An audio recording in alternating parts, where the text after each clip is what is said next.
गांव के कोने में एक छोटा सा घर था जहां शेरू नाम का एक जिज्ञासु और मजेदार बिल्ली जैसा जीव रहता था।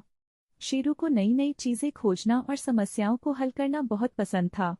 एक दिन जब वह अपने अटारी की सफाई कर रहा था तो उसे एक पुराना बक्सा मिला। बक्से के अंदर एक फटी हुई कागज की शीट थी। कागज पर कुछ अजीब नक्शा बना था और नीचे लिखा था, खोई हुई कड़ी तक पहुंचो और अपने सपनों को सच करो। शेरू की आंखों में चमक आ गई। वह तुरंत यह जानने के लिए गांव के बुजुर्ग दादाजी के पास दौड़ा। दादाजी, ये नक्शा क्या है? शेरू ने उत्सुकता से पूछा। दादाजी ने नक्शा देखा और गहरी सांस लेते हुए बोले, ये एक बहुत पुराना रहस्य है। कहते हैं कि जो इस नक्शे का अनुसरण करता है वह खोई हुई कड़ी तक पहुंचता है। यह कड़ी किसी भी इंसान को उसके सपनों से जोड़ सकती है। लेकिन बेटे, इस यात्रा में बहुत मुश्किलें हैं। शेरू को चुनौतियों से डर नहीं लगता था। उसने तय कर लिया कि वह इस रहस्य का पता लगाएगा। शेरू नक्शा लेकर जंगल की ओर निकल पड़ा। चलते चलते उसने एक तेज तर्रार पक्षी लुलू से दोस्ती कर ली। लुलू जंगल की तकनीकी विशेषज्ञ थी, लेकिन उसे ऊंचाई से डर लगता था। मैं तुम्हारे साथ चलूंगी, लुलू ने कहा, लेकिन अगर कहीं ऊपर चढ़ना पड़ा तो मुझे माफ कर देना। थोड़ी दूर जाने पर उनकी मुलाकात बम्पू नाम के साही से हुई। बम्पू थोड़ा बेढंगा था, लेकिन उसे जंगल की हर गली कूची पता थी। उसने भी उनकी टीम ज्वाइन कर ली। नक्शा उन्हें एक पुराने मंदिर के खंडहर तक ले गया।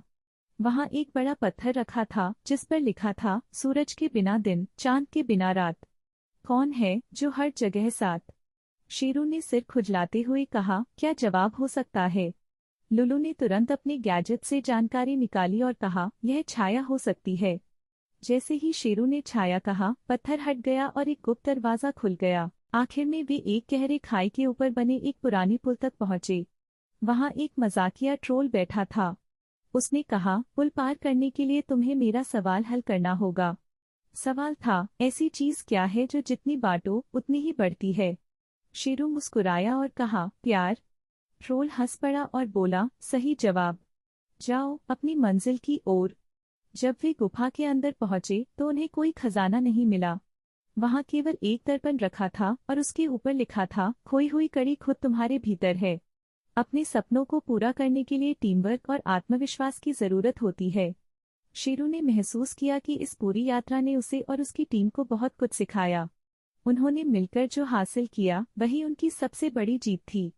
शेरू ने गांव लौटकर एक नया प्लेटफॉर्म बनाया जहां लोग अपनी कहानियां और सपने साझा कर सकते थे। उसने अपनी टीम के साथ दूसरों को उनके सपनों तक पहुंचने में मदद करना शुरू किया। खोई हुई कड़ी वो नहीं जो हमें कहीं और मिले, शेरू ने मुस्कुराते हुए कहा, बल्कि वो है जो हम सब मिलकर बनाते हैं।